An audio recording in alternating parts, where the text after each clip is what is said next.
Hello, everybody. Scott Golden here with the Pro Wrestling Logic YouTube channel and the NXT review for the 2nd of November 2021.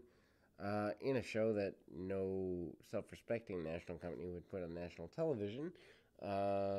Anyway, new women's champion Mandy Rose kicks off the show. She wins the title last week at the Halloween Havoc debacle. And she is competing the Toxic Trifecta.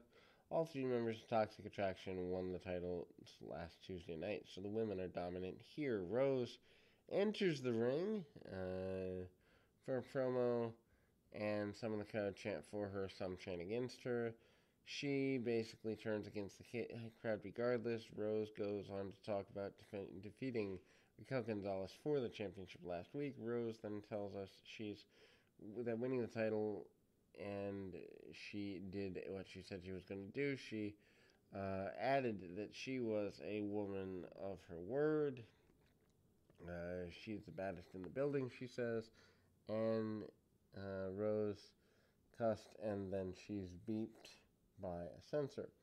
Rose brings up the other two members of Toxic Attraction. She assumed everyone was wondering where they were, since they were not at Rose's side as usual.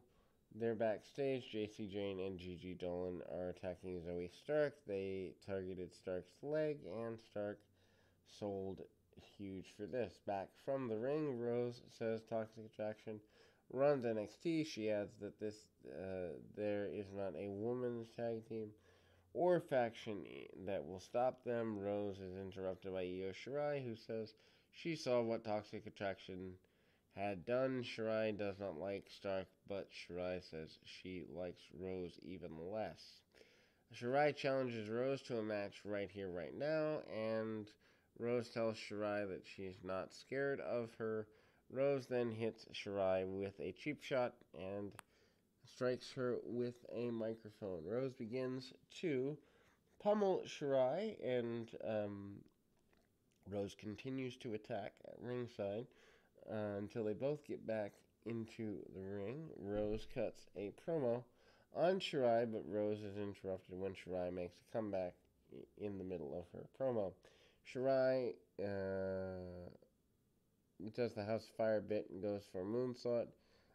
Jane and Dolan run into the ring to jump Shirai. Toxic Attraction gang up on Shirai for beatdown, and Caden Carter and Casey Catanzaro make a save as a run-in to even the odds. The heel trio flees, and first programs for the new champions are becoming clearer, obviously. Backstage after the melee, Toxic Attraction see Dakota Kai, and Kai interferes to cost Gonzalez the women's title, giving the title to Rose. Kai tells Rose that she did not do it to help Rose. Kai said she did it to end Raquel. Kai then heads to the ring for the opening official match of the show. Meanwhile, Cameron Grimes arrives to Duke's poker room. Duke Hudson insults him, but Grimes takes it in stride. Grimes is really great and eventually should go to the main roster if they really care. Dakota Kai defeats Cora Jade. Kai pins Jade to win decisively. She's got a new killer instinct and a new drive behind getting rid of her former bodyguard and tag team partner. Jade carries a skateboard to the ring and kind of doing the Johnny Ace thing. Kai wins with her new look, new attitude, and Kai is ruthless to start things off. Jade fights back with a flurry of offense that doesn't get very far, but there are some near falls. Kai then cuts her off, but Jade counters again. Kai then cuts her off again, and Kai hits Jade with a high kick in the corner. Kai then drops Jade around and drags her around by the hair, and then Kai gets off the table and pulls it up from underneath the ring, puts the table on top of Jade, and Kai looks to jump off the apron. Kai is then talked down by an official. MSK are at a bus stop. They're headed to meet the man behind the legend of MSK. They're talking and miss the bus. Zion Quinn defeats Robert Stone, starts with a dance-off spot like this is ECW in 2000. Not a good segment.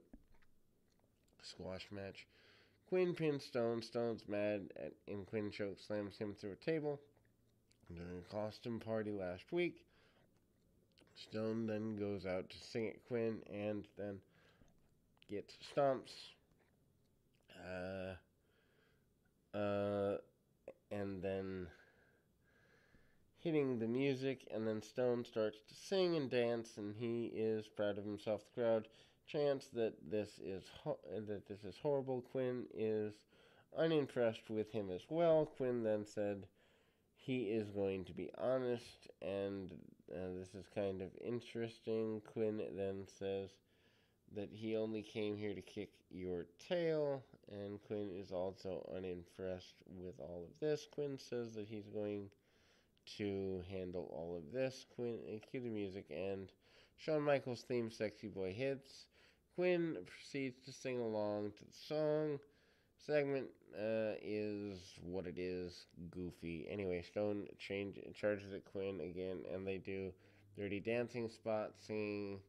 Joe Gacy cuts a promo about Harland, and Gacy says that he will take over the world together. And then Legado del Fantasma, Raul Mendoza, Jack and Wild with Elektra Lopez defeat Van Wagner and Kyle O'Reilly. O'Reilly is the workhorse team. Wagner is the focus because he's new. Heat on O'Reilly leading to the tag. To Wagner, they work well together until the finish. They go for a tandem move. And Mendoza takes out O'Reilly with a missile drop kick. Joaquin Wild then pins Wagner with a schoolboy for the win, and ultimately that happens out of nowhere, so nobody really truly cares. Anyway, we will be back in 2 shakes of a lamb's tail.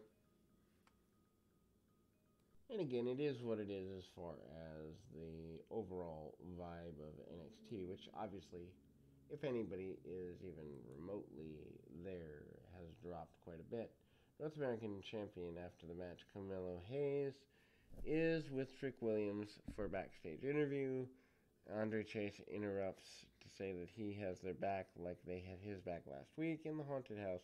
Williams and Hayes blow it off. Chase then laughs at him and they leave. All these new characters is overwhelming. Chase is asked about people calling him a coward after what happened in the haunted house. Chase gets angry and heads to the ring to give out a tail kicking. There's cussing on the show and they're trying to be edgy. However, swearing is only edgy to teenagers who have very little self-control.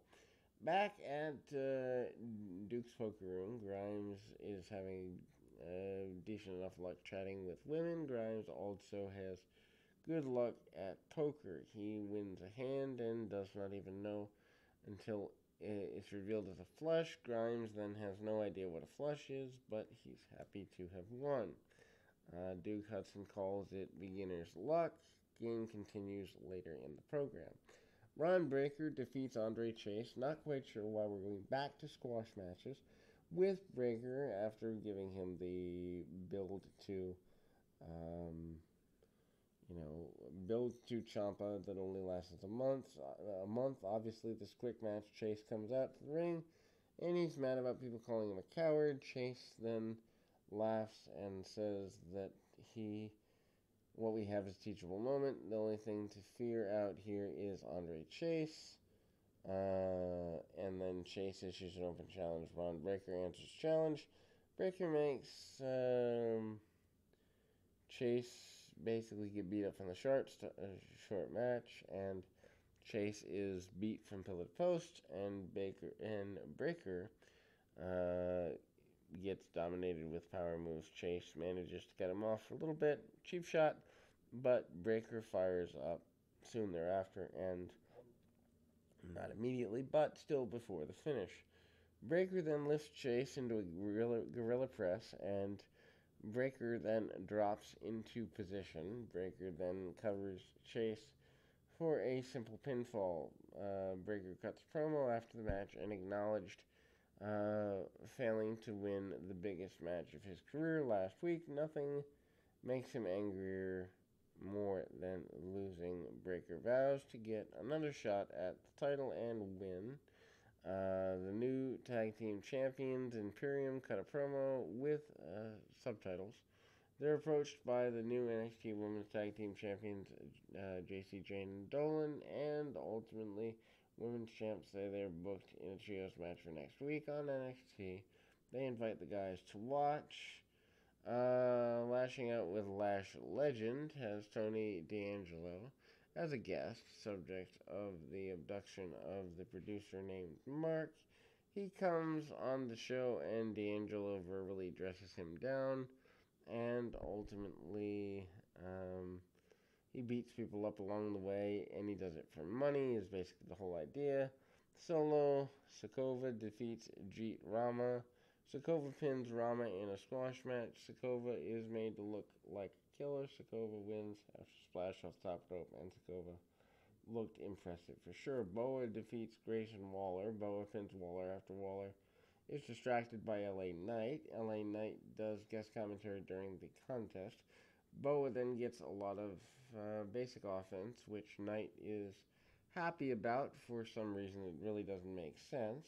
Waller is making a comeback. Knight then leaves the announce desk. Knight then causes a distraction and allows Boa to nail Waller with a knee strike. Boa then covers Waller for the pinfall. The conclusion of the skits from the poker room is here. Seeing Cameron Grimes beat Duke Hudson in a poker game. Grimes then gets the last laugh and is pleasantly surprised. Grimes does not look like or doesn't like the look. Instead, looked to be headed to the moon. Kaylee Ray returns to NXT next week and vows rage. Also smashes a lot of things in her rage. North American champion confronts NXT champion. Tommaso Ciampa comes out to the ring, clutching his title belt. Ciampa then talks about challenging and changing the guard at Halloween Havoc. He is the god of NXT. Carmelo Hayes and Trick William interrupt. Ciampa's promo. Hayes, who is the North American champion, which I had already forgotten, says that he wants to put Ciampa in check. Hayes tells Ciampa that Hayes is the A champion of NXT. Ciampa comes back at Hayes, and Ciampa basically says Hayes is bluffing. Ciampa tells Hayes that Hayes himself does not believe a word that Hayes is saying right now. Ciampa says if Hayes feels froggy, then hey, he should jump. Williams then tries to chime in, saying Ciampa is tripping, and then Ciampa in turn lays out Williams with a punch. Ciampa then holds up his title, and Ciampa slowly backs away and leaves him in the ring. Ciampa then punks them out, and then we go to Johnny Gargano entering the scene for a main event. He then steps up to meet Ciampa in the aisle, which is clearly a tease for the former teammates to reunite as a tag team, at least temporarily. Trick Williams and NXT champion Carmelo Hayes defeats Dexter Lumis. Johnny Gargano. Hayes pins Lumis after Williams hits Lumis with a shoe. This is just horrible stuff. Lumis and Gargano in storyline work well together as a team. Babyface gets shine, and Gargano does some signature spots. Heels are rallying a bit. Then we go. Match goes through the commercial break. Heels work over Gargano and as returns. Hot tag to Lumis, and Lumis cleans house. Not a big surprise there. Gargano joins in by putting a black glove on his hand to match Lumis's black glove. Old school fan may wonder why the black gloves are being used. Really good exchange with Gargano against Hayes. Lumis then tags in and cleans up the mess a little bit more. Hits a sleeper on Hayes. Williams then hits Lumis with a shoe like he's J.J. Dillon. Hayes leaps over the top rope with a guillotine leg drop on Lumis. Hayes then covers Lumis for the 3 count and the win, and the end, mercifully, to this horrible television program. We'll be back with more right after